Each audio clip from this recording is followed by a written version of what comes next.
रिश्तों को लेकर एक कहानी।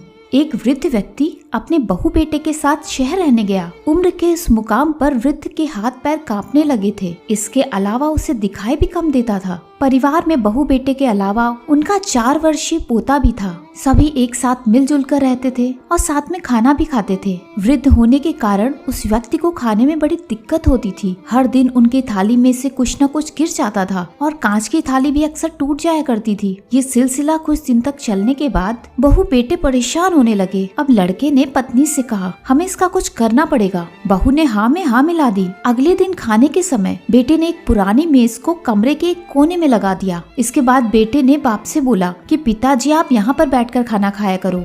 वृद्ध आदमी अगले दिन से वहीं खाना खाने लगे और कुछ समय के बाद पिता ने खाने पीने के बर्तनों की जगह एक लकड़ी की थाली दे दी। बाकी बहू बेटे और पोते पहले की तरह ही आराम से बैठकर खाना खाते थे। यह सब देखकर बुजुर्ग की आंखों में आंसू आ जाते हैं, जिसे देखकर भी बहू बेटों का दिल नहीं पिघलता। उसके उलट अब वृद्ध की छोटी छोटी गलती पर बहुत सारी बातें सुना देते थे। वृद्ध का पोता ये सब बड़े ध्यान से देखता था, मगर ये अपने में ही मस्त रहता था। एक दिन रात में बच्चे के माता पिता ने देखा कि वो जमीन पर बैठकर कुछ काम कर रहा था। माता पिता ने अपने बच्चे से पूछा कि बेटा तुम क्या कर रहे हो?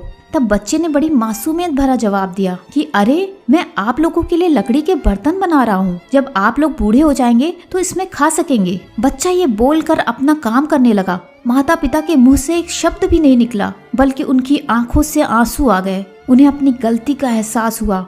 उस रात को वो अपने बूढ़े पिता को वापस डिनर टेबल पर लेकर आए।